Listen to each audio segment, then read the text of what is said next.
give and they get. Then they run around town beating their chests like they forget.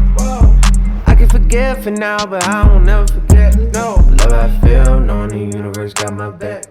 Whoa, love how I feel, knowing that money gon' come right back. What's going on, y'all? Welcome back to the Journey Podcast. Joined by cousin Jake. How you doing?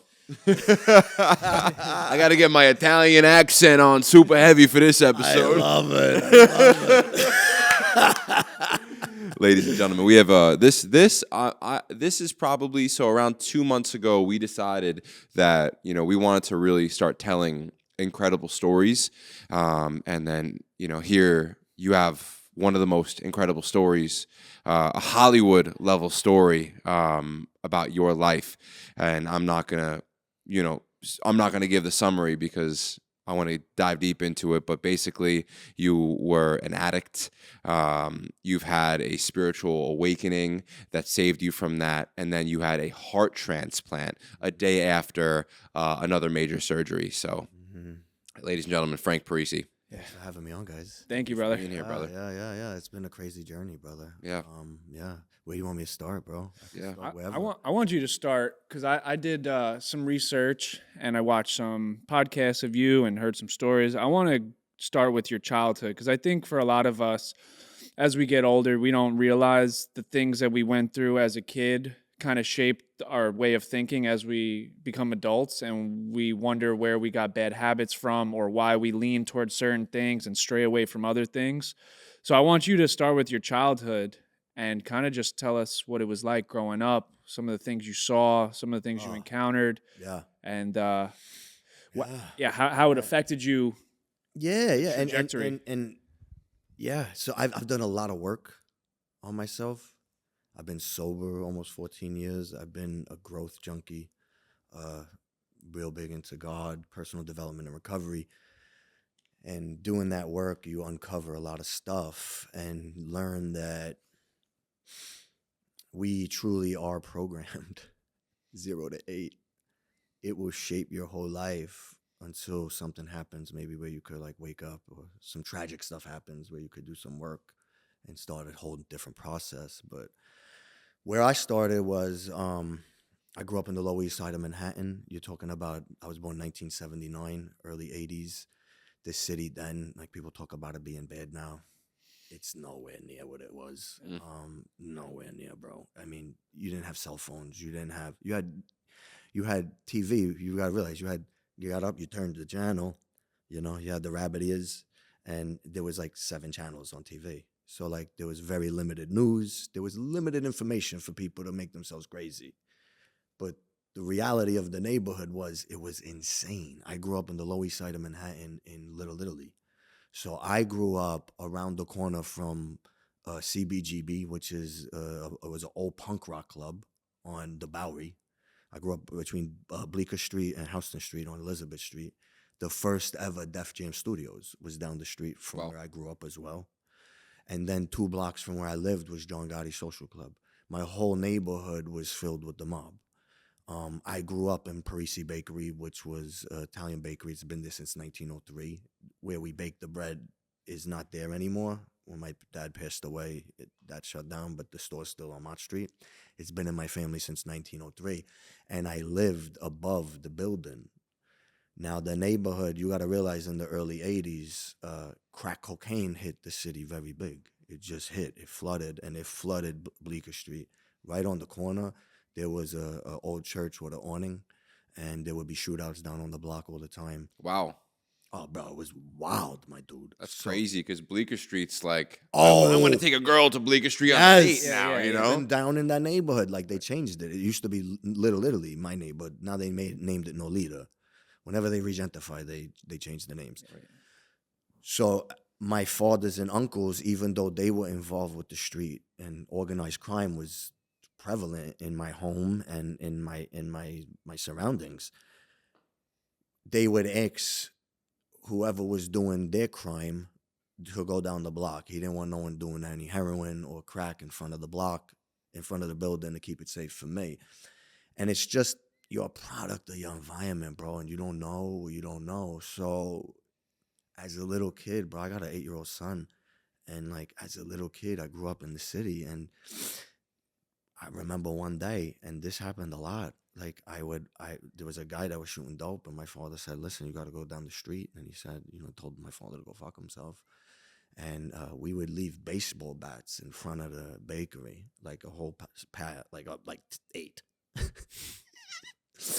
and I remember this day, the guy told my father to go F himself, and he came out with the baseball bat. He was in the abandoned car, and my father just crippled the guy, And the cops came.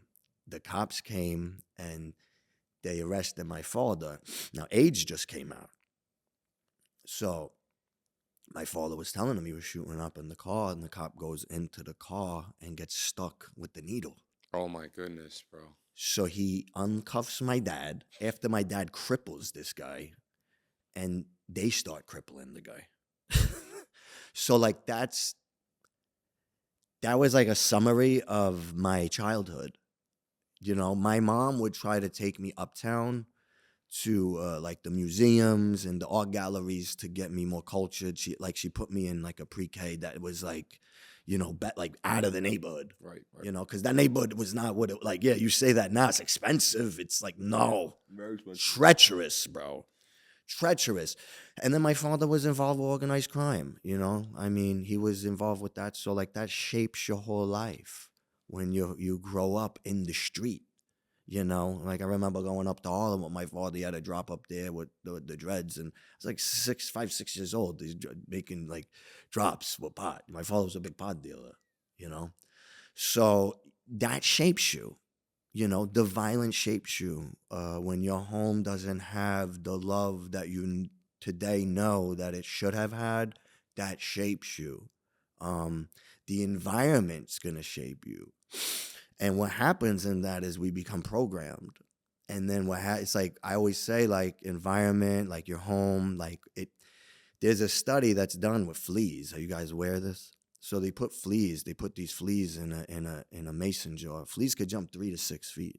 So they put the fleas in a mason jar, and you heard this? Yes. Yeah, bro. So they put the lid on the mason jar, and they leave it on for 2 weeks. The fleas jump up to the mason jar. They take it off.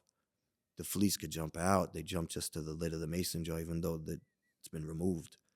They have babies, and the babies, even though they could jump, they just jump to the top of the mason jar. And it's like, that's what happens, That's what happens with us. If we don't have that, download, correct, then you have this operating system that's faulty. And you go out into the world and operate with this faulty system, and you find drugs and alcohol. And they make you be able to be in this dysfunctional system that you've been programmed with. The problem with that is it works until it doesn't. And then it takes you down a very dark, dark road. So all the stuff that you grew up watching, you wind up becoming. And you wind up doing. And you start going down this whole cycle, and that's what addiction did for me. I found drugs at 12, 13 years old. I started smoking weed that little, until I got sober at 31 years old. I did drugs every day, and then it led to harder drugs, and it led to opiate addiction. Like at your guys' age, I was deep in addiction, I was running in the streets. I was a product of my environment, and I followed suit in everything that I said I wouldn't be. And I did everything that I said I wouldn't do. And it led me down a dark, dark, dark path, man, But I really believe that I didn't have any solution. I was only operating from what the download was, what I saw, what I was taught. None of it's normal today. But looking back at it, when you don't know, you don't know what you don't know. Yeah. And I held on to that victim shit for so long.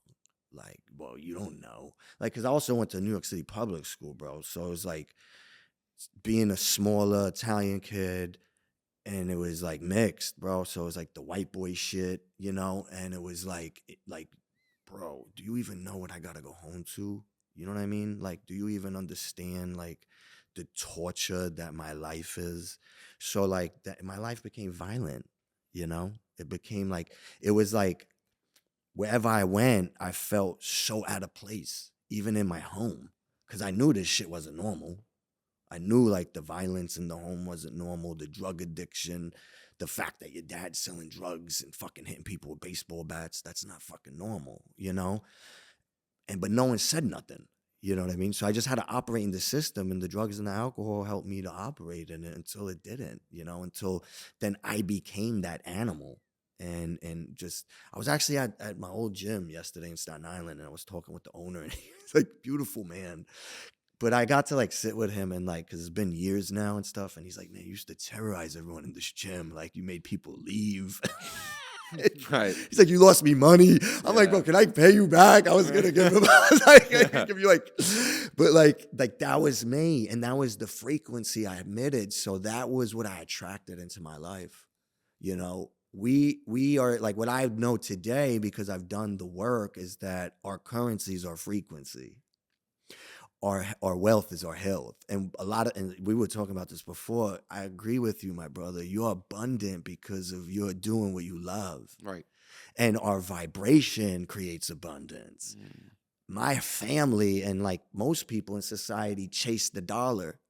They chase that so much that they'll be willing to go sell drugs. They'll be willing to hurt people for that dollar. But I believe it's the programming. I don't even think it's like their fault. I think society's programmed them. I think that their environment has.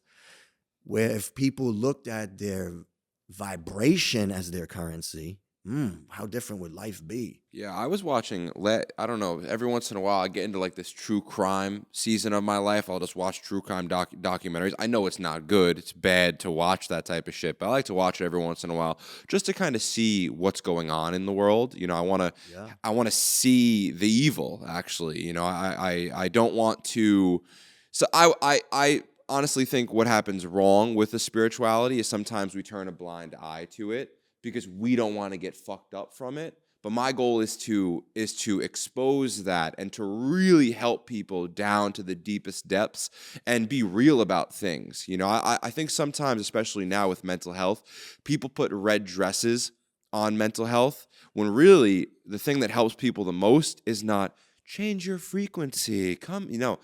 It's telling the story of your dad fucking taking a baseball bat to a guy, because that's the real shit, you know? Absolutely. And it attracts people to learn about frequencies and about God. But it's funny because I was watching a documentary last night about a woman that hired a hitman to kill her husband for like $100,000 life insurance policy. And then I watched another one and then another one. And it's like, bro, the things that people do for money.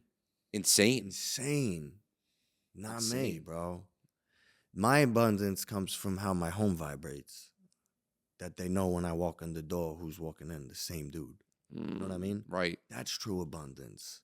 You know, pouring into God, pouring into my family, pouring into our health, like having core values within the family system. Mm-hmm. These are things I created. Right. You know, through recovery, through finding recovery, through personal development, through service. You know, you find a lot through service as well within yourself, helping other people. Yeah. And you know why? We go through hard shit in life. It's never a victim thing. Even all the stuff that I've been through as a child, I lived in that victim for so long. But once I took full accountability for it, looked myself in the eyes and said, you know why, Frank? All that, it don't matter how you got in the ditch. If you worry about how the fuck you get in the ditch, you're never getting out of the ditch. You know what I mean? So your only focus has to be getting out of the ditch. And like on July 31st of 2011, after years of shit, after my wife defended me in court in fucking downtown Manhattan because she never changed the name and like our money ran out and like that's what it looked like. Car accidents on a Friday, getting arrested, going out on getting out on a Monday, doing it again. You know, like that's the type of crazy shit I did, dude. Besides all the other street garbage, you know what I mean? Which we don't even got to get into. We talked about it. But that day when I changed when I took accountability on July 31st, I took full accountability for where I was in my life. And my whole focus ever since then has been only about evolution, elevation, creation, and service. It's been about nothing else. That's been my full mindset.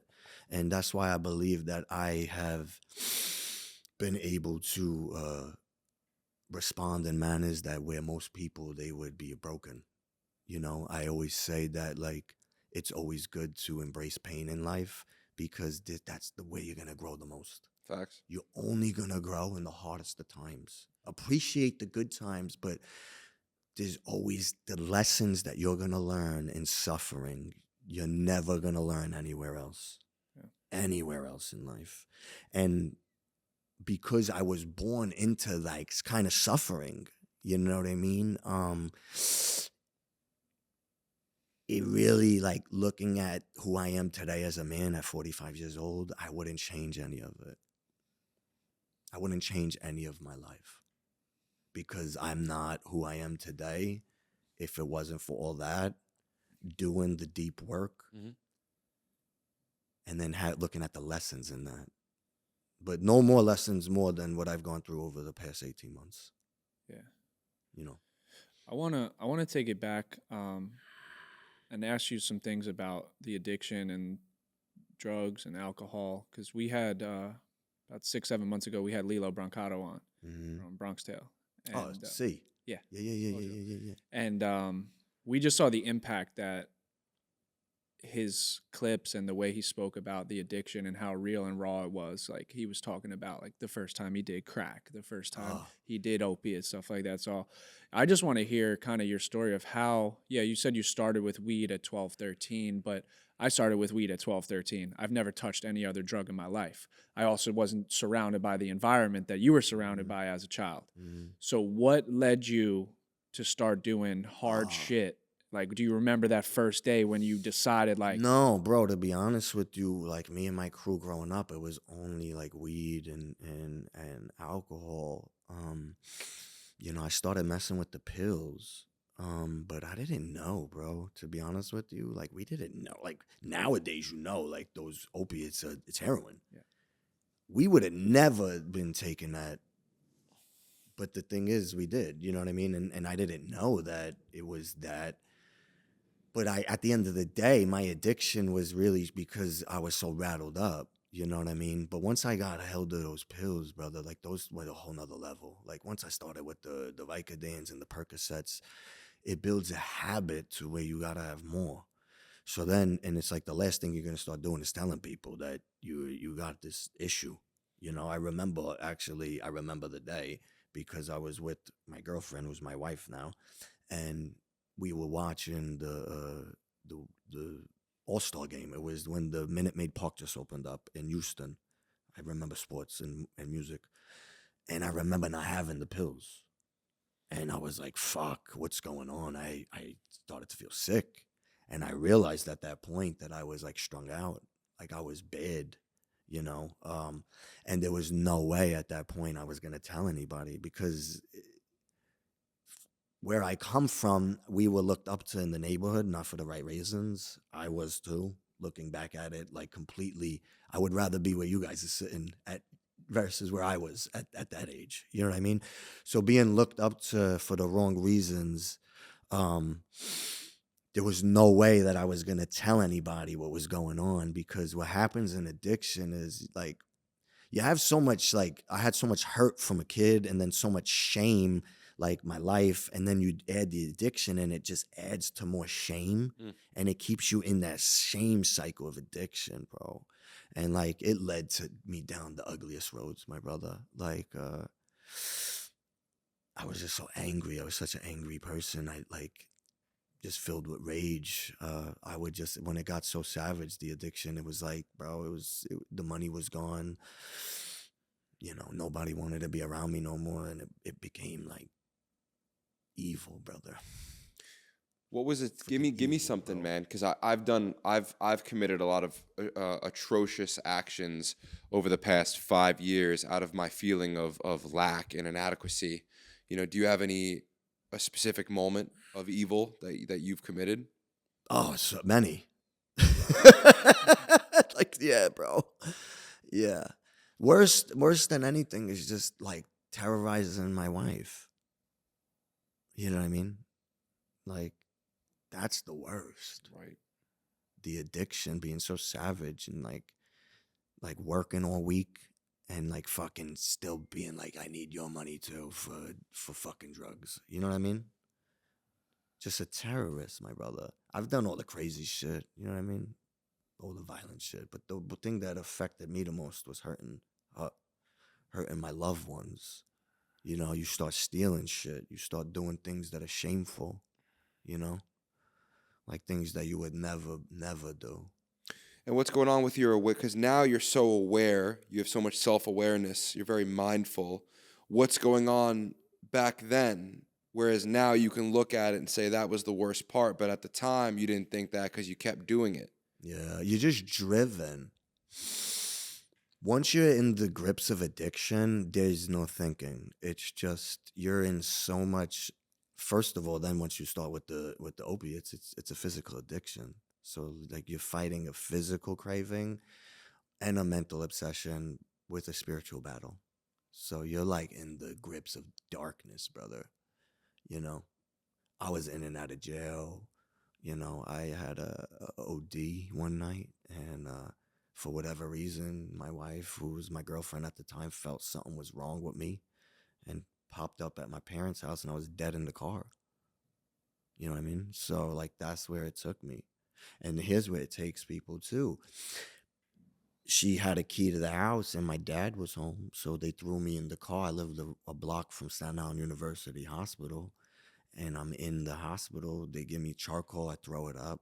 So I'm in there for like 3 days. They save me. And the insanity of addiction is like, now I'm in so much fucking shame that I got to get out of here and go get more. After you almost died. Like, talk about pain. You know what I mean? That's what addiction does. The beautiful part about it is, though, once you recover, how many people can I go help now? How many people have I helped now because of that? Because I was in the fire, and I've done the work, and I'm doing the work to heal, to be able to go back. You know what I mean? Mm-hmm. Like, it's never victim in life. You know, never why up me. It's always why not me. You know? Yeah. That's my mindset. I've heard before. I forgot who said this. It could have been Wes Watson. Okay. Do you know Wes Watson? I do know Wes Watson. He just got arrested. I know. Yeah. He did. Yeah. I know. I mean, honestly, whatever.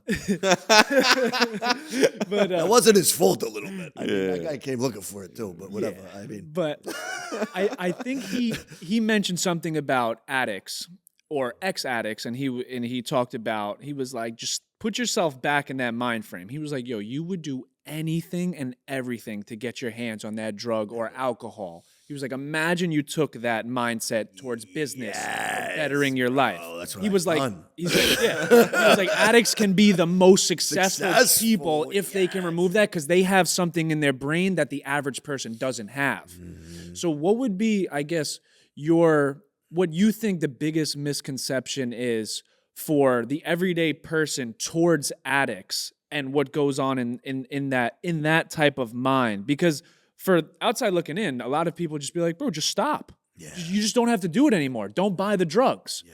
Right? But like, what would you say for someone who's recovered and been through that? Like, yeah, what goes on in the mind to the everyday person that they'll never understand? Check this out. Ask the everyday person to leave their cell phone alone for 24 hours. Yeah. They can't touch it for 24 hours. They can't look at emails. They can't, none of that. Times that by like 5,000. That's what the addict mind is like. Until you could reset the central nervous system, until you could do some spiritual work, until you could create new neurotransmitters, until the body heals, the spirit heals. That's what it looks like, bro. Once you're in the grips of addiction, leave your cell phone alone for 24 hours. Leave it alone for a week. See how much you think about it. See how much you obsess about it. The whole world is filled with junkies right now, bro. Yeah. We're all addicted to the phones. We're all doing this because people are watching us after this. Yeah. So then, yeah. So crazy. Yeah, I know. It is fucked, bro. Yeah, there's a lot of things. No, we're all praying to the apple, bro. Yeah. I know. There's a lot of things that we feel very powerless from. But dude, we're the light. You know what I'm saying? So let them pray to the apple and the light. You know what I'm saying? That's why I went through all the dark. To be in the fucking light. To be that light. Yeah. You know what I mean? We light. What's going on inside of us? So listen, man, I know the generic answer is the trauma and the upbringings but what's going on in the human spirit? What's the spiritual war? Why are we so fucking empty that we'll legitimately give away 20 years of our lives to a drug? What's empty? What's wrong inside of us that we're willing to do that? I don't think that we know. Like, I think most people just don't know. That's why it's important to have these conversations. Right. Like, you only, like, you, it's like if we were born in Afghanistan, like, things would be completely different. You know what I mean? It's belief systems and programming Yeah. that was never yours. And then you operate from that system. That's the thing. People don't realize that they can change. So you don't think inherently as a human being, no matter where you're from, regardless of programming, we're automatically fucked from birth? No, I don't think so. I think that if we have the correct guidance, I think things could be a lot different. Right. You know what I mean? Yeah. We need leaders, good leaders in our like communities, in our families. Mhm. You know, we do. We need to have like the mom and the dad, like, you know, parenting together and raising families. Society has stopped a lot of that, brother. You know what I mean? You know, I always say I'm a family guy first, businessman second. You know, never putting nothing ahead of my family. Just not. But I think society's lost that, and I think with that we become lost because we need that guidance. You know, look at our country. 55% of the people end in divorce. You know, why do you think drug addiction is so rampant here? A lot of our values have messed up. We don't follow God. There's not a lot of God in our world. So everything's scrambled, dude. Yeah. And we operate from this scrambled system, you know? Take me back to the moment when you realized you had enough, because we spoke, I forgot what episode it was. Might have been a Patreon episode, and we Okay. were talking about like addiction a little bit. And then he was just like, when do you think like it's a problem? Or when do you think like living that life? And I don't even think we were talking about doing hard drugs or stuff like that, but just like when you have something, when do you think it's enough? And the first thing that came to my mind was when you bring your friends and family into it. If you're doing it, no one knows, and it's just kind of your own little battle that you're dealing with, yeah, you have a problem. But I think once you get to the moment where, like you said, you were putting your wife through torture and family and friends, like what was that moment for you? Where was it seeing the way that your lifestyle was affecting your loved ones, or was it something else? Like when did you know, like, yo, I'm done with this shit? God. There's no answer. July 31st. Kid came to my house that I known a long time, knocking on the door looking for money. There's a million reasons before that of why I should have stopped. But for whatever reason, she came out. My wife paid a grown man street debt. 200. Imagine this, 31 years old. I don't got $200 to pay. A street debt. She's an attorney on Wall Street. Comes out and I'm living in shithole in Midland Beach. And she pays a grown man street debt $200. Whatever reason that day, I was fed up. But there was so many more. I can't tell you, bro. It's God. Everything in my life is God. Like, there's nothing else that I could tell you. It doesn't make sense. None of it. I feel like it's just all been something that's been guiding me my whole entire life. You know? And it gave me that moment of clarity to say, here, you're going to run with this now? I'm glad I did, you know? But I can't tell you, like, pinpoint it because it was like years of suffering. You know, I was trapped in opiate addiction for a good 8 years of my life. I had like 1 year sober within a decade, a little over, like about a year. But it was like a decade of hell, bro. Jails, institutions, hospitals, just nightmare, you know? I don't wish that on nobody. I take everything I've gone through then to ever go back to what that shit. I'm talking about all the shit like that we're Yeah, probably going to new talk shit. about. Yeah, yeah. You know what I mean? I'd rather go through that than ever live in that. You know? Yeah. Yeah. God is good, brother. The greatest, bro. Yeah. The greatest, bro. Yeah. Yeah. No, I mean, I feel very similar in that sense, you know, of like, was this fate from the jump, you know? Even with poor leadership and all the things wrong, it's like, you know, you turn around, right? We tell these stories that are horrible, and when we go back to them and we can almost remember the emotions of them, but then we remember it got us to here, you know. And even now, still to this day, when suffering happens, it's, you know, you look up and you're like, all right, I'll go through it for you and for your purpose. I love it, bro. Yeah, I gave my life to God 90 days ago, around 100 days ago. It's been, I mean, and I passed the honeymoon phase of it because there is like a relationship. There's like a very strong honeymoon phase of that when you realize like, oh, like you have to put in You have to put in work, work, my brother. put in work, bro. Yes, you Yeah. do. And that, but that's been beautiful because now it's becoming, my relationship with God is becoming mature, and there's accountability as far as like, you know, you said it just now. Your wife paid your street debt. You're 31 years old. What the fuck am I doing? It's like similar with me or him. It's like you get to a point where it's like, what are we doing? Mhm. Like, is this like we were born to do this? Like, it's so incredibly rare to be born, and it's so incredibly rare to have the talents that we all have, Yes. and when we could be using those talents of service, Mhm. and we're like a slave to a desire or an impulse. Like we're that powerless that an impulse, and I'm not saying a drug because that makes a lot of sense. Phone 5000X, you know, I mean, of course, but I'm saying like even like the small little things, like that's where my relationship with God has gotten so much better. It's like, um, the I can't, I have a very tough time disappointing God now.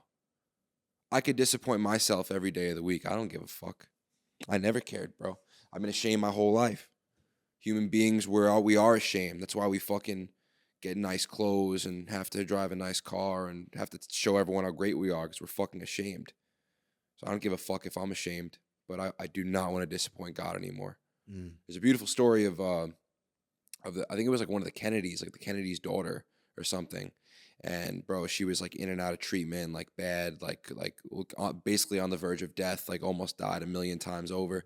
And she finally got sober one day, and it was a miracle. And people asked her like, what was it? And she could have said it was her family, it could have been her husband or kids, and she said, I was tired of disappointing God. Mm. And that's a different level. Um, Mm. as far you know, moving into now, should we get to the heart? Well, I wanted to ask, like, what was, I think I saw something where you talked about, uh, a spiritual experience. Was it that day or an outer body experience? No, no. I had, I mean, through recovery, you work the 12 steps. So 12 steps enabled me to have a new set of glasses. It's like the foundation of where everything's built for me in my recovery. But more than that is also personal development, therapy, that deep work, self-reflection, self-accountability, prayer, meditation, intention, execution. It's the deeper work. Um, Through that process, things change. I didn't really have a major awakening, but things started to shift. My brain healed. I stopped thinking about drugs. I started to have intuitive thoughts. I started to think of how I could help people, start businesses, start a family. Uh, but as far as that, yeah, everything started to shift. I didn't have that, you know what I mean? Mhm. Right. Things shifted over time. And I think they continue to shift over time, you know? Do you remember, because you said there was a time that you overdosed, you died in the car, and then I believe there was another moment in the hospital when you were on a ventilator. Mm-hmm. Do you remember what it was like when you died? Yeah. What did you see?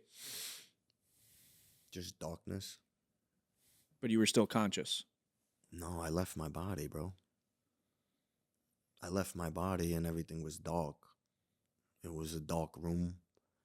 and I was with my friend that had passed away a year prior, maybe a couple of years prior, and I was looking down at my body and my wife next to me, and then I had a vision of my son growing up without me.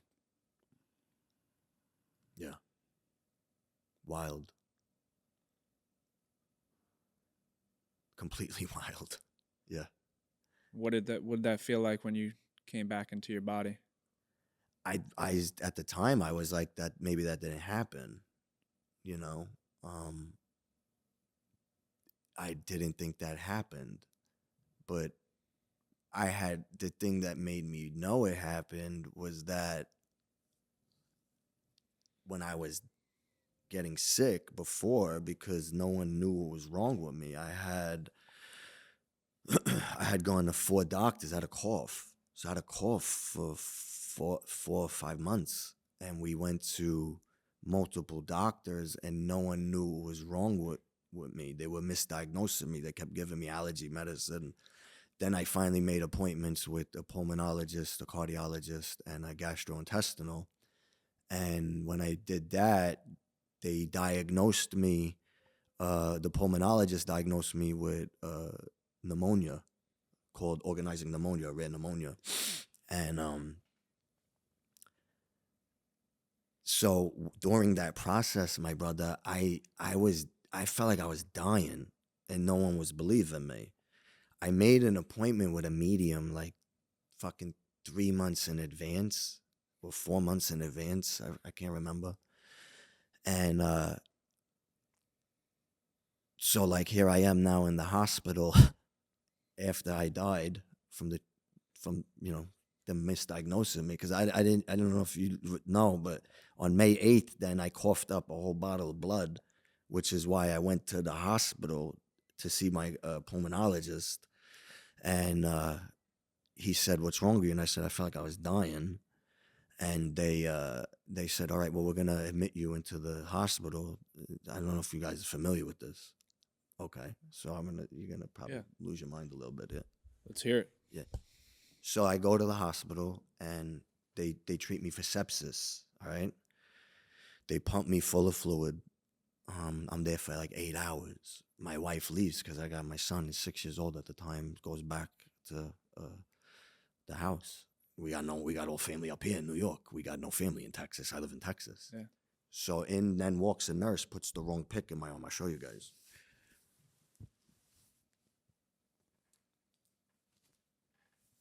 So you guys see my arm? Holy shit. So the nurse put the wrong pick in my arm. And this is why it's so important to have strong faith and strong mindset in life. Like, put yourself in hard shit. Because I'm going to make your heads explode now, all right? So she puts the wrong fucking pick in my arm. I got a 3rd-degree burn from the inside out, okay?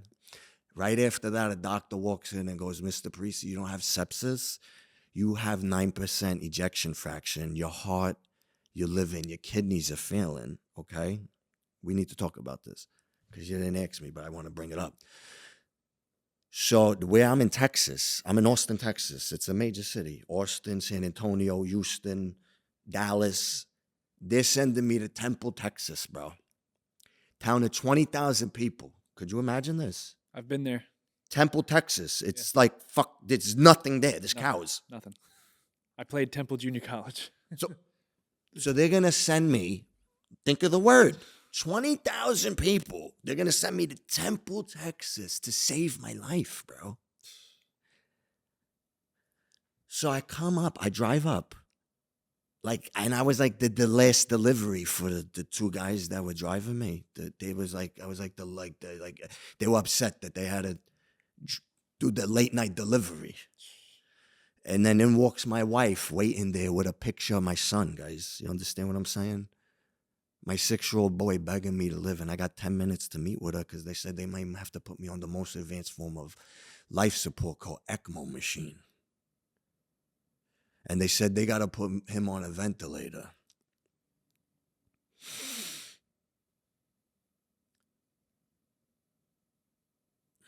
And imagine this. And I got 10 minutes to sit with her to talk about my life without her. And that's when I had the out-of-body experience. And I came back for my son. Because 13 years ago, when I was getting sober, I didn't know that my life has nothing to do with me. That's what strong men do. They fucking lead. It has nothing to do with me. Not alpha men. Alpha men are scared. Strong men lead.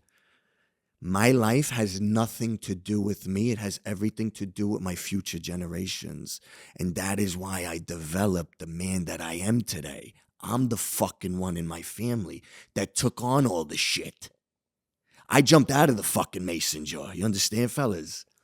I'm not in that fucking mason jar. I kept my sword sharp through fucking God. Through personal development, recovery, and service of others, I created a new fucking human being that was able to face this shit. And I 4 months in advance, I make an appointment with a medium. Now I come back, I'm like, maybe this didn't fucking happen. I'm in the bed now for 8 days, guys, 9 days. They're coming in with hazmat suits. The doctors are coming in with hazmat suits. Could you imagine this? They're coming in with hazmat suits because I'm coughing orange stuff up. But the orange stuff is my heart is bleeding into my lung. So they think I got tuberculosis. So they're coming in hazmat suits. My whole thing's boarded up. Could you imagine this? And now I got this appointment with this medium that I booked 4 months in advance. And I'm supposed to be at an entrepreneur group on Miami on a boat, 92-foot boat with all these guys. And I'm in this hospital fighting for my life. Bro, this doesn't make sense. So my wife's like, I don't want you talking to the medium. And I'm like, well, I don't care. We're in the fucking Black Mirror episode here. What's going on? They're telling me I might need a heart transplant. What the fuck does that mean? I was working out 2 weeks ago with her at the gym. I was doing pull-ups. What do you mean heart transplant? Like, he'd come in, Dr. Hernandez, and I'd eat my eggs. I'd be like, get him the fuck out of here. Heart transplant. What's he talking about? Been working out for fucking 30 years. You know what I mean? So now I have this appointment with this fucking medium. She leaves and I talk to her. And you could Google my father. You could find stuff up about us. You know what I mean? So the internet's got everything. She knows everything about my father. I want to talk to my father. She knows everything about my father. Guys, there was a doctor that was there that's not there no more. His name's Dr. Reddy. He saved me that night. He reversed everything. They pumped me full of 18 gallons of fluid. He saw that caused the heart failure even worse. He reversed it and saved me that night. He's not there no more. The reason why Temple, Texas is one of the best hospitals was because he brought everyone from out here. He brought like Lenox Hill and Mount Sinai. He brought doctors with him from there. One of the doctors was fucking Dan Thompson. What's the odds this guy's fucking father-in-law was a wise guy like my dad in the middle of Temple, Texas? What's the odds that one of the other doctors went to the same college as my wife, Wagner College, and bakes her favorite rainbow cookies? All my doctors were from New York. She goes, all your doctors are from New York. I go, yeah. She goes, your father sent them there for you. And then she said, she kept telling me about a birthday and a pendant and a chain. And my mom came in the next day and I said, she knew everything about Daddy. She knew all the doctors were here from New York. She said he sent them here. She kept telling me about a pendant and a chain and a birthday. My grandma died when my dad was 14. She goes, today's your grandmother's birthday. She said, when your dad died, your Aunt Dolores gave a pendant of your grandmother to me with a chain. I gave it to your Aunt Camille. Bro, I'm in the bed, and I FaceTime my Aunt Camille. Yeah, it's my wife. She's wearing the pendant and the chain. You know? So at that moment, I said, this happened. God's real. And now you're in a bed for 9 days, guys. So you got to learn how to walk again. And they're saying they're going to cut your chest open. So it's like, get up, motherfucker. You ain't been here. But you been here, dog. You been in fucked up shit. You were born into some fucked up shit. So and now the difference is you got your sword sharp, bro. You walk with God. See, in recovery in the 12 steps, it's beautiful. They talk about, a lot of people parrot bullshit. I'm a real motherfucker. They talk about God is everything or he is nothing. I turn my will and my life over to the care of God as I understand him. A lot of people sit in a meeting and they age 90 or whatever, shove that up your ass. God is everything or he's nothing. Are you willing to abandon your son, your wife, everything that you created over the past 13 and a half years to him? Because God loves me more than I ever could love myself. He loves my family more than I could ever love them. He's everything or he's nothing. What is my choice to be? He's everything, bro. He's fucking everything. So get up with him, bro. Get up, bro. One step at a time, bro. 2 steps at a time. I'm doing squats. I documented this whole fucking thing. 1 step, 2 steps. Now they're like, yo, we got to put this pump in your chest. They're going to put my pump. Now I got 13 staples in here, bro. And I'm an opiate addict. See, I was born into the dark and I could lead in it. I could lead in the dark, bro. But I could lead in the light too.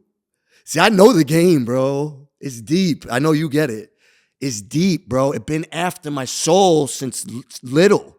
The dark been after my soul since little. I'm not asleep to any of this shit.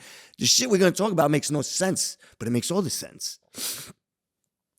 So here the fuck I am now. They put this pump in my chest and they're saying, this is going to see if your heart's going to recover. You might need a heart transplant. I'm like, yeah, I don't need no fucking heart transplant. Get the fuck out of here with this shit. 13 staples. I take ibuprofen because I'm not fucking with that shit.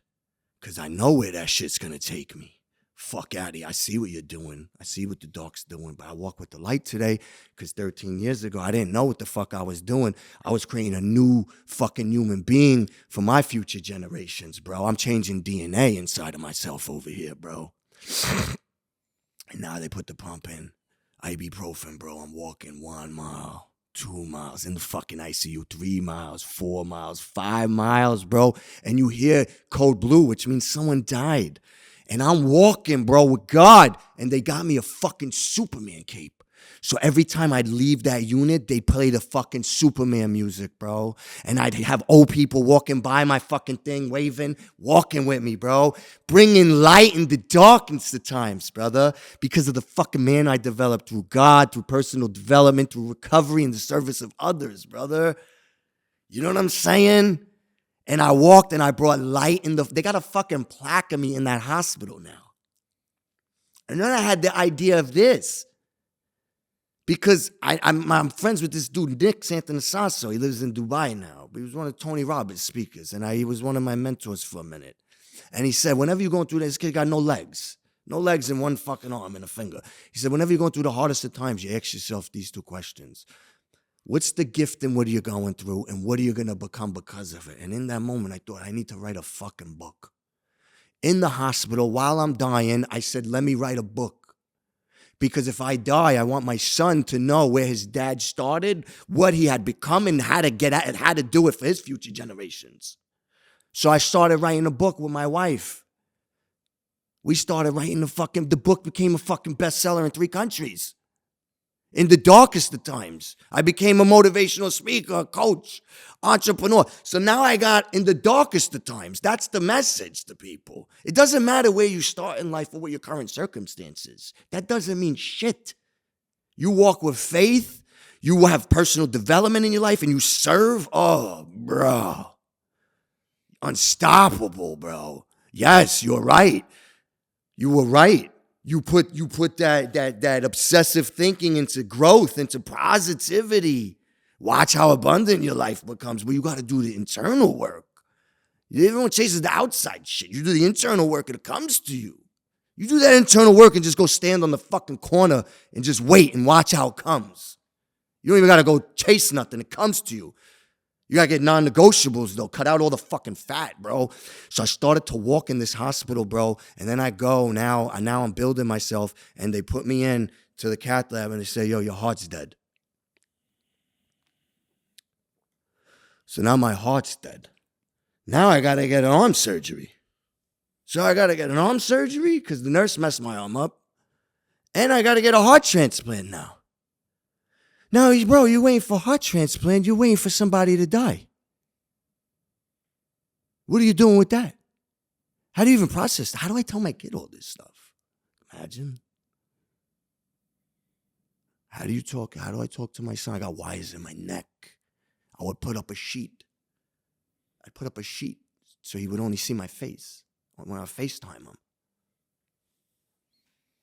What is my future gonna? God is everything. He's nothing, bro. I knew he was using me in that moment. I said, you're using me again to do what I'm doing right here with you. To be able to bring more hope, because hope creates belief. And belief changes the world, bro. So I knew, just like with addiction, he was using me again. I kept thinking of Jesus on the cross because I was suffering. They cleaned my arm on June 1st. And they said, now that you're on the heart transplant list, and by the way, when you get on a heart transplant list, you got to go see a psychologist, social worker. They want to know what you do for a living. They want to know everything about your life, every test. Then they vote to see if you even could get a heart. The other thing that you could have is called an LVAD. Could you imagine May 8th waking up? And this is what you're facing? The other thing is called an LVAD, where it's a pump that goes in your chest and wires come out of your stomach, and you get to charge that for 18 hours. And it's a battery that keeps you alive. Those are your options. What is it going to be? God is everything. That's what it's going to be. So they go and debride my arm June 1st. They say, because you're an O positive, you're going to need a heart. It's going to take 6 to 8 weeks. I get the arm debridement. They come in the next day. I got a heart. One day, bro. One day.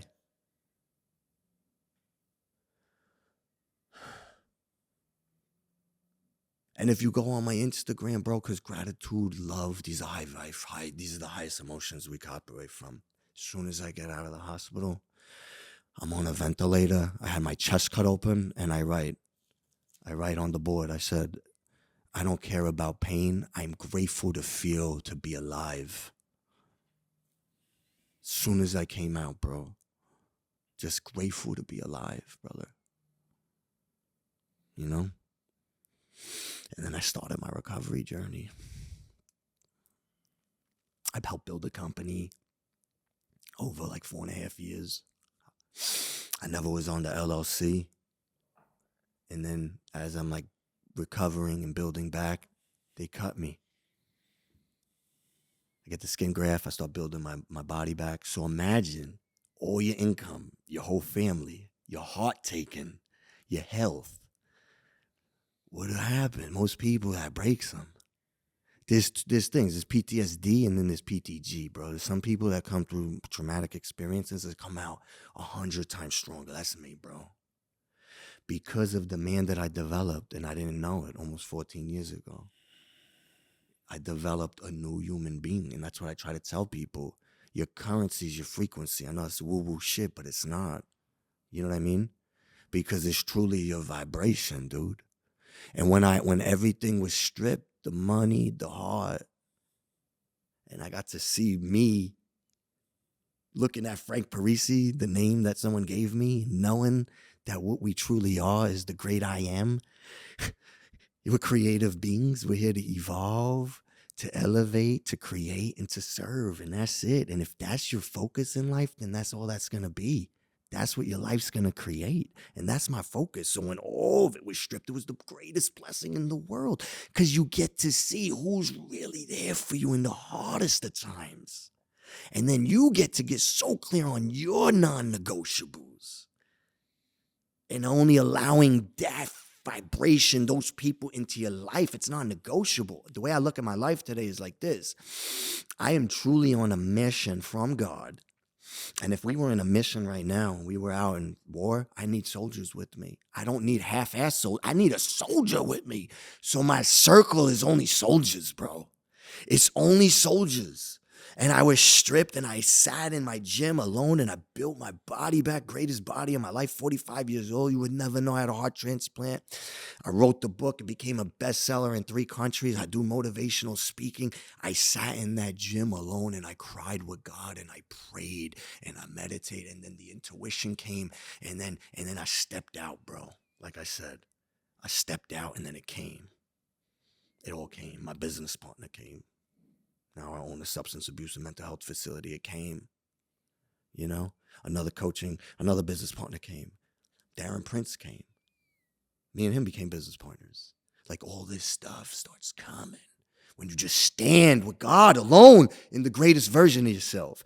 But I don't think most people even have an idea what that is because of their programming, bro. Well, explain to me. Listen. I'm interested. What does that mean to be the greatest version of yourself? What is the man that you admire most? What are the principles that guide you daily?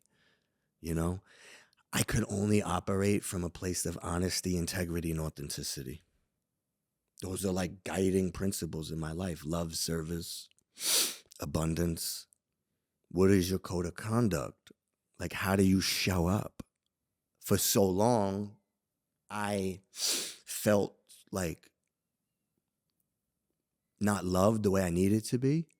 And I didn't know how to like stay that. So what I would do is just like, I'd be like, well, I didn't get the love that I needed from like my family system, but you treat me a little bit better. Mm-hmm. So I'll fuck with you because you treat me a little bit better than them. Mm-hmm. You know what I mean? And not living in my true authentic self of, man, I need you to be here for me, man. And if you can't, then that's okay. But there's 8 billion people and I'm going to find someone who can. Do you know what I mean? Like being really, truly authentic with myself and honest with myself, living in my integrity of who I am. But where do you draw? Listen, you're talking about things that are hard, honesty, integrity. These are not easy things. So where do you draw your strength from? God, brother. All of it through God, brother. It's kind of, like what I was getting at. It's funny on the way here, I opened up a page in the Bible and I saw this. I like to say it and have you react to it because this to me is kind of the guiding principle in your life and I think for listeners. And it's about Paul speaking about himself with almost like, not disgust, but basically just says, unless I should be exalted above measure by abundance of revelations, a thorn in the flesh was given to me. A heart transplant was given to me. An addiction was given to me. A thorn in the flesh. A shitty upbringing. A thorn in the flesh, right? A thorn in the flesh was given to me, a messenger of Satan to buffet me, lest I be exhausted above measure. Concerning this thing, I pleaded with the Lord 3 times that it might depart from me. And he said to me, my grace is sufficient for you, for my strength is made perfect in weakness. Therefore, most gladly, I will rather boast.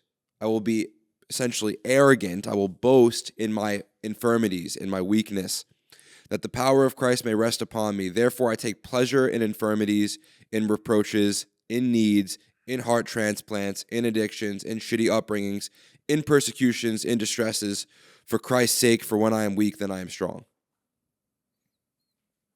Bro, it's all divine. It's all written. Yeah. My heart they don't know why I need a heart transplant.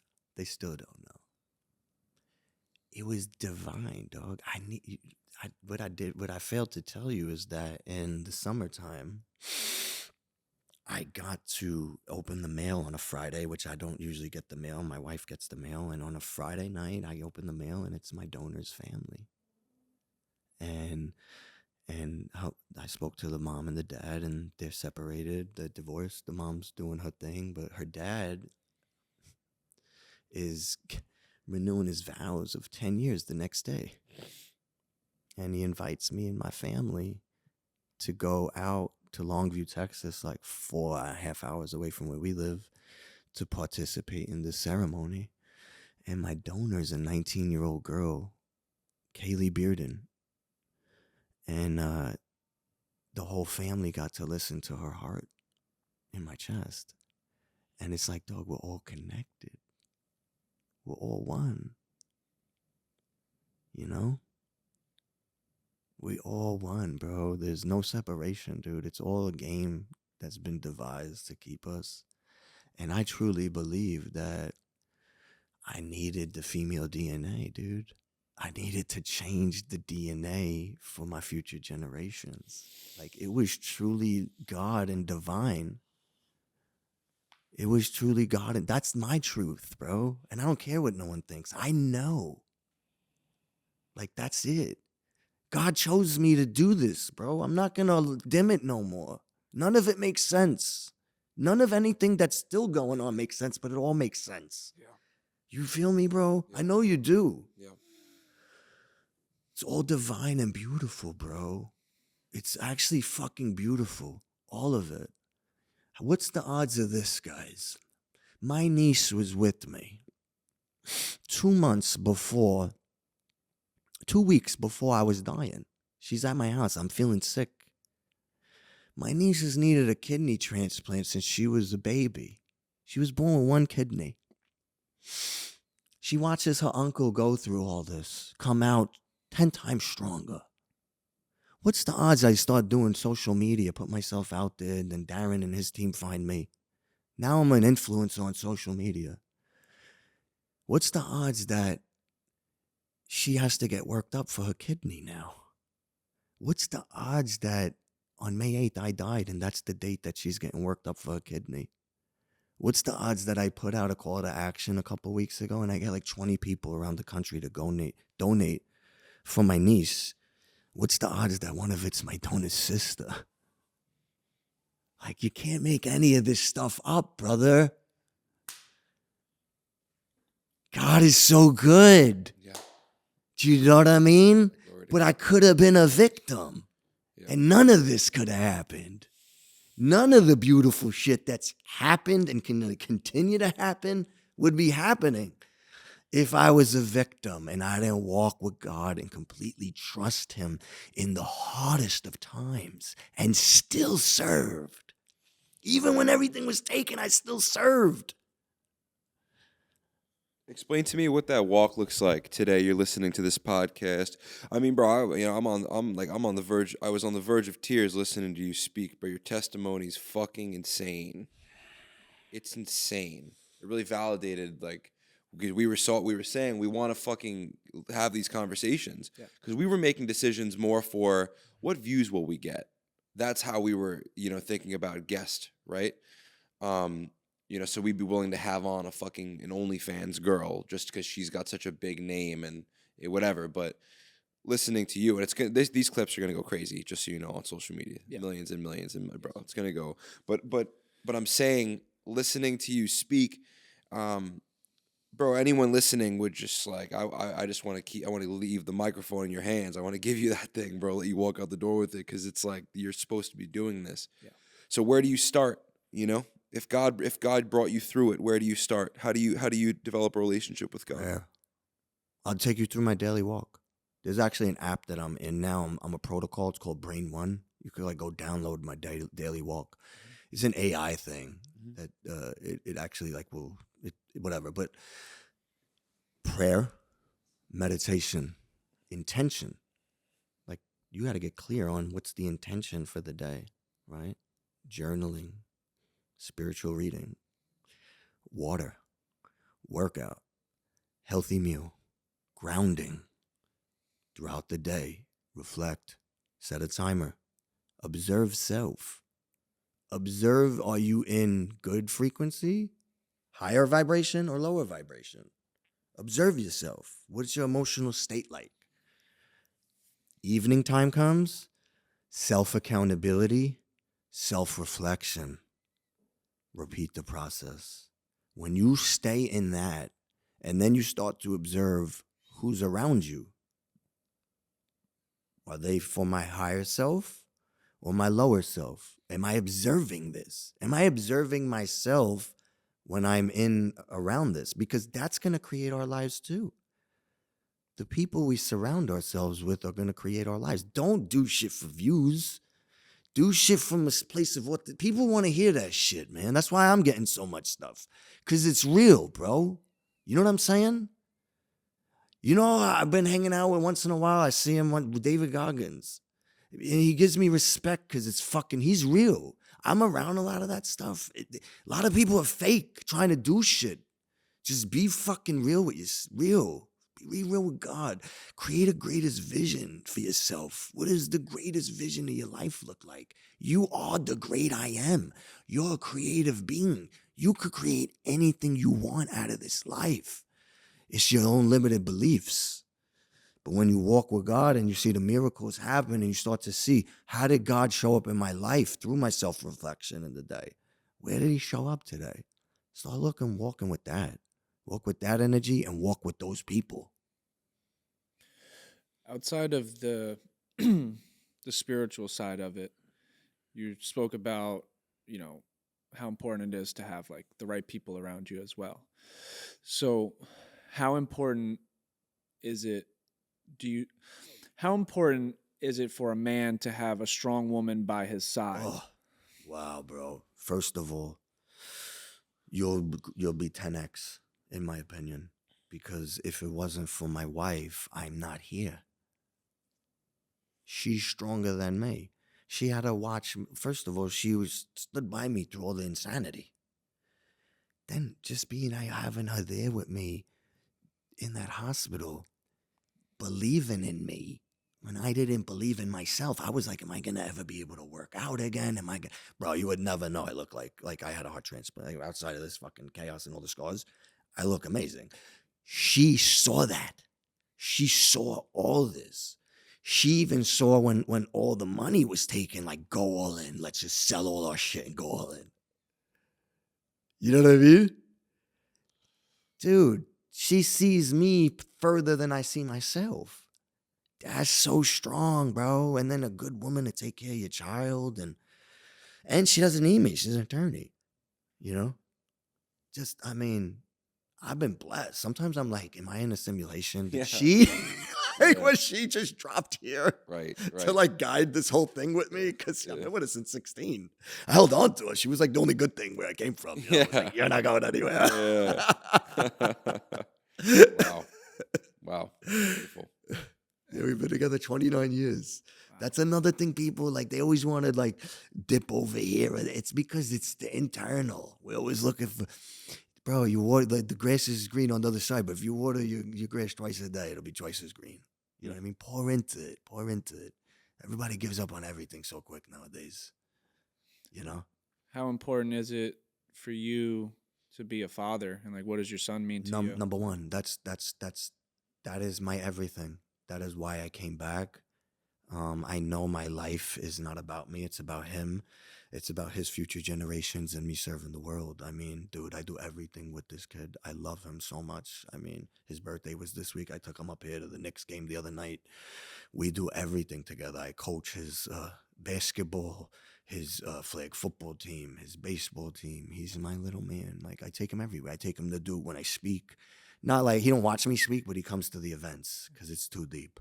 But like I did Jamie Hess's podcast on Tuesday. He came, but he hangs out like in the green room. Right. So I expose him to everything in my life. He knows where I've been. He not to the depth, but he understands like that I had addiction because I help people for a living. I own a mental health and substance abuse facility for adolescents and adults. Yeah. So he sees all of me, the good, and that's the beautiful thing is like, he's got like, I always say as a father, it's very important to show up as the greatest version of yourself because your kids don't give a shit about what you say. They watch what you do, So it's like very important, like have the self-accountability. I think as a dad, like I should be out here providing. I should be out here like getting in shape. I should be out here like helping people. I should be out here with God. These are the things these are my core values in my book, faith, family, health, hustle, purpose. Those are my 5 principles, And one question I did want to ask earlier, it was regarding the heart transplant. We kind of moved on, but it's also kind of can segue with this. How hard was it when you got the notice from the doctor that it's going to take 6 to 8 weeks, right? You get the heart the next day. What was that 24 hours like? Because when you were saying that, I'm trying to think, because, okay, for you to get a heart transplant, somebody has to die. Mhm. Now, you just did 11, 12 years of recovery, 15 years, you know what I'm saying? So that's all about service and helping others, right?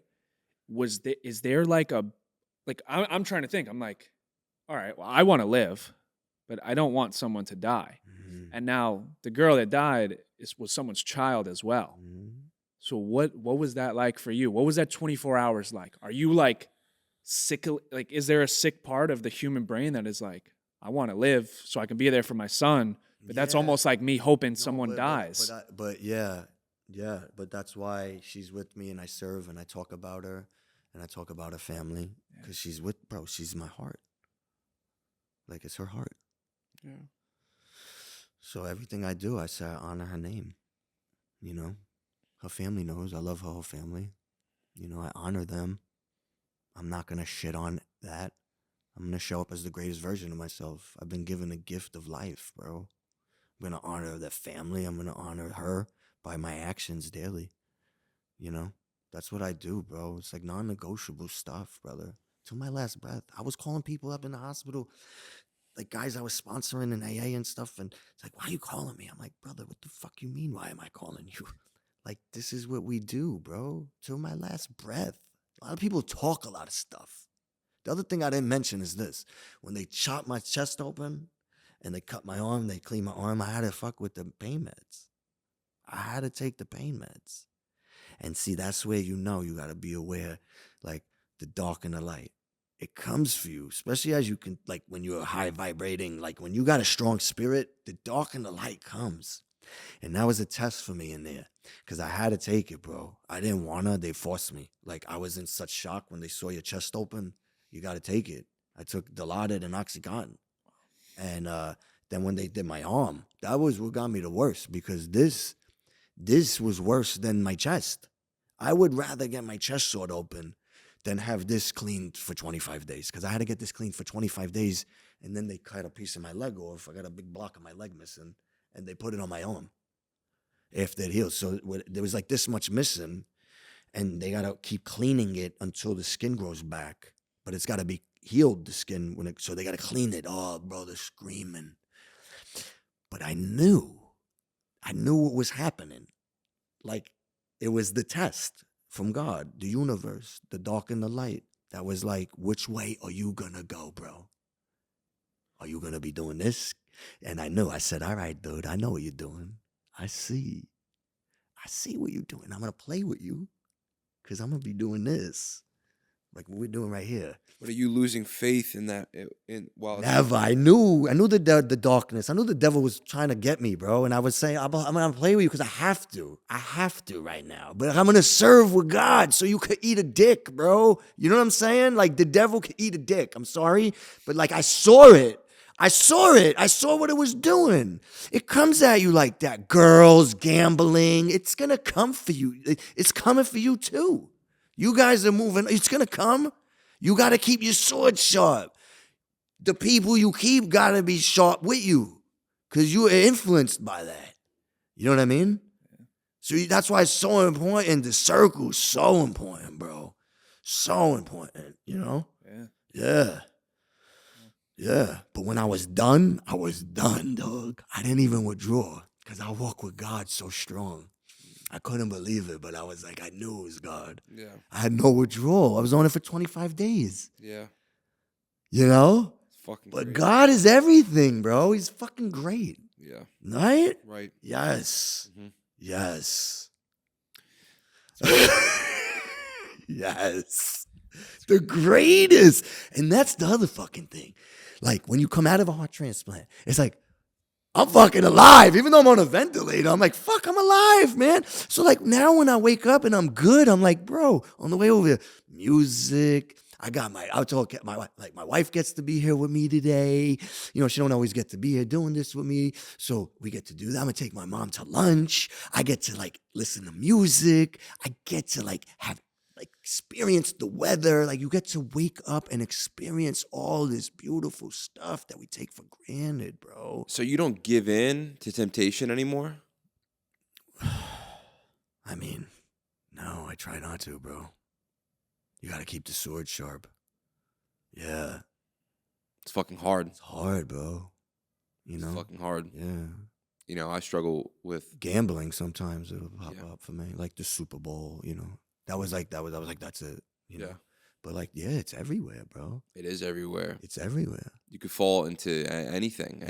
Anything can get abused. Anything, and also it's fucking scary. Like, you know, the more success you have, like you said, the more the higher vibe, the more whatever, bro. The better fucking man you are, the more the devil comes for you. It's true. But then also the more money you make, the more like the world comes for you. And also, bro, around those circles, like it's a lot of people with bad intentions as well.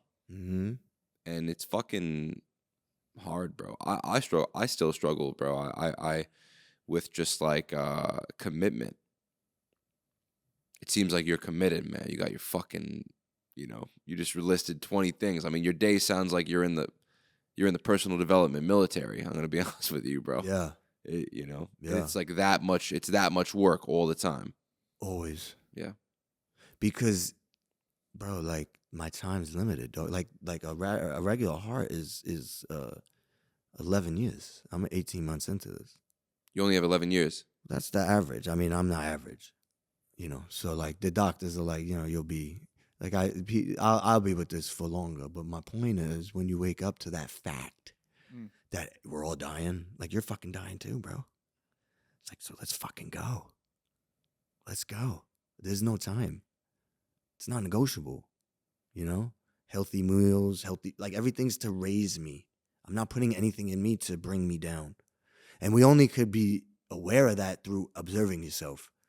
Most people don't observe themselves. We get so caught up in the grind and to set a timer, observe yourself. So You know so what I then mean? Yeah. what about the on the opposite side of that? If you're living so rigid and strict, what would you say to the devil's advocate? It's funny, the devil's advocate. I just realized that. But what would you say to the side of like, bro, enjoy yourself? What would you say to that? But that is how I enjoy myself. I love to like get better. Yeah. That's my whole family. So like Doritos, Krispy Kreme, drugs. No, we're not messing with that. Once in a while, Yeah. like it was my son's birthday. We had like last night we had what do we have? Cannolis. Yeah. You know what I mean? Yeah. But that's not like an everyday thing. And that's like one cannoli. You know what I mean? And that's it. It's not like a thing. No, it's because bro, my health is so important. It's like food to me is like it's gonna give me more life here. So that's how I look at it. Yeah. That's how I look at everything. Like like I'm not even I don't want to be around no energy that's not even feeding me that goodness. Right. Like everything needs like I got especially after everything I've been through, I got so like I got rigid on my love for myself. That's what I got rigid on. Loving myself so much to cut people out and work daily to become better every single day. It's because I fucking love myself so much. That's why I do all the stuff that I do. Wow. Yeah. Are you afraid of death? No, because we don't die. You're not who you are. You're in a body right now. You know what I mean? What I don't want to do is leave my son without the foundation. You know what I mean? Yeah. That's the only thing. But no, I don't fear death. That's why I come out and do all this stuff. I don't fear anything. Bro, listen to me. I had beautiful nurses bathing me with every tube in my body. You know what I mean? Like there's no more nothing. You know what I mean? There's nothing to fear. I was looking at Frank Parisi. Who the hell am I? There's nothing to fear. I just don't want to leave my son and my wife right now. Yeah. You know what I mean? Right. I got more work to do. And I know that I'm on a mission to serve on a bigger scale, to keep doing this. Well, then what the fuck, bro? What's actually going to change shit, man? Because you look at it, right, that you're telling your story. Darren Prince is telling his story. David Goggins is telling his story. But another person just committed suicide. And another person just committed suicide, and another marriage was just broken, and Trump is doing this, and Kamala Harris is doing that, and then the Soviets, and like it's suffocating us. No matter how strong you personally are, what can we do outward to actually help the state? You have to shut the noise off, bro. Like, that's noise that doesn't exist unless you let it in. Well, I'm saying for actual impact, because if the goal is to impact, right? Like, have you thought about that? Have you thought about how, like, not only like you're right now you're changing personal lives, but have you thought about what? And this is just like philosophy here. Yeah, but yeah. like, what would it take to change the society that programmed you to be fucked? Wow.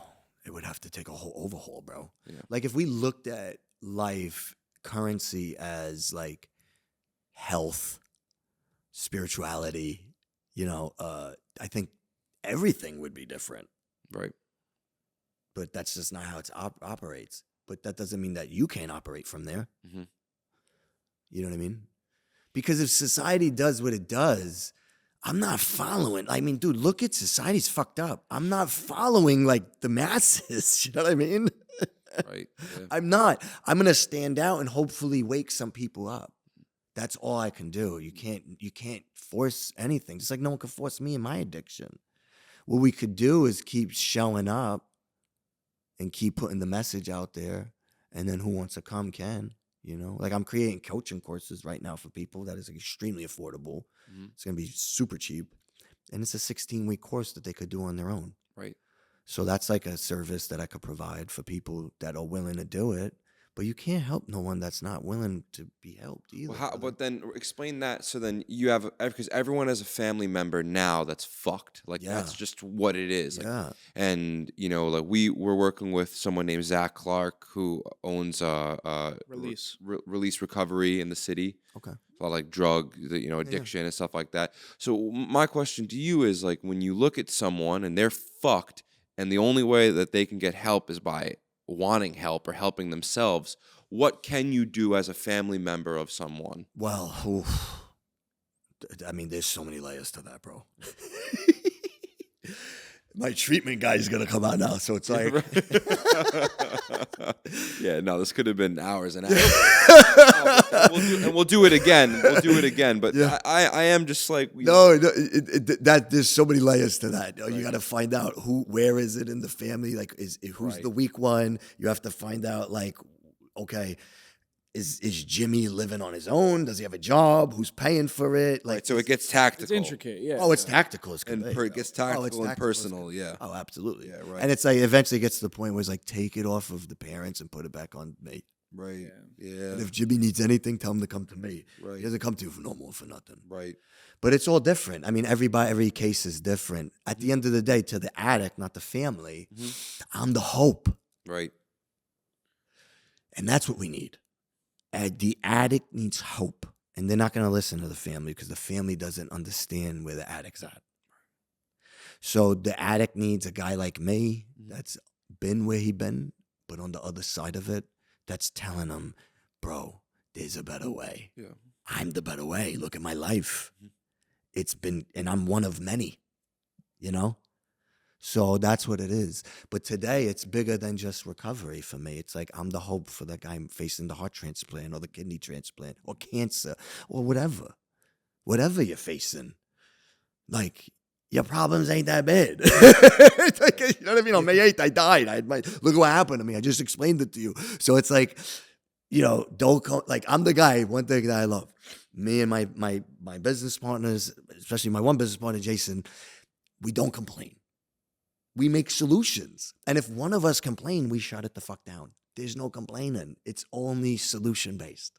You know what I mean? Because we get nowhere in that. Yeah. But that's what you want to surround yourself with. We're not going to sit in that, start complaining, start gossip. That's all low garbage shit. Yeah. We talk about ideas and executions. We don't worry. Shut the noise. Have a vision for your life. Shut the noise. Bring in the right people and take massive action. And that noise could be Trump, Kamala, heart transplant, whatever the fucking noise is, shut it off and just be a horse with blinders on your vision because you're the master of your universe, bro. You create whatever reality you want. Truly. Because I know, because I've created many. I've been a dynamic human being. I've been in like the lowest of the lows to the highest of the highs. It's like my map is very expansive, you know, of the world and people, different types, you know. Friends just come out of prison 20 years for murder, and then guys that sold companies for hundreds of millions of dollars. So it's like this, like complete, like, you know what I mean? Right. And I've lived in all of them, you know. So it's like your map's a lot bigger, but in all of that, it's like you get to create your world, bro. You know, through, you know, what you want to bring in. You know, I don't watch the news no more. I don't pay attention. I knew I was going to vote for. I voted for it. I didn't talk about nobody, and I keep moving on whatever I'm doing. Yeah. It's what I'm doing. Mm-hmm. It's my journey, my bit, and I know what I'm supposed to do. I'm supposed to help people. Mm-hmm. Wherever that goes, I have no idea. I'm just keep going. My hands off the wheel with everything now. Yeah, I'm just letting God guide everything. Yeah, I just have one last. Go for it. If you could have one last conversation with your dad, what would you tell him? Wow, man. Probably how much I miss him and how much I wish that he would be here for all this stuff, man, because my life's really taken off, bro. And I know it's going to keep taking off. So I wish that he was here, but I don't think if he was here that things would have been so different. I think that he had to pass to be able to help me, because I truly believe that he saved my life on the other side, bro. So what I would tell him is fucking thank you so much, but he already knows that. I tell him that all the time, you know? And I know that everything that my dad, I know that he didn't mean all the things that he did. It was his own traumas that he was just operating from that system, you know? It wasn't like he was an evil man. He just only knew what he knew, you know? Product of his environment. Of his environment, because he had such a beautiful side to him too. Yeah. Really beautiful side. It's like when you don't have that love as a kid, man, sometimes it's like you're missing that. And I think that's where he was operating from. And then he passed it down, and it was like they had to take my heart, man, so that I could be that full love, you know? Yeah. We always end the podcast with same question for every guest. It's something that, you know, we find extremely important. It's something that we think is the thing that ultimately pulls you through. I think that like grounding and meditating and all that shit is good, but that's just like maintenance. Mm-hmm. You know, I think at the end of the day, the most important thing besides God is purpose. Mm. You spoke about purpose the whole fucking episode, but I guess just, you know, one last time, if we had to ask you, what do you think your purpose is? What would you say? Oh man, evolve, elevate, create, and serve in everything that I do, brother. That's it. Main purpose being Sonny and his future generations, and making sure that he's like the most best version of himself through my guidance and my wife's guidance, and just continuing to serve humanity, bro. Yeah. Race abundance, baby. Yeah. Thank you, brother. That's awesome. Cut.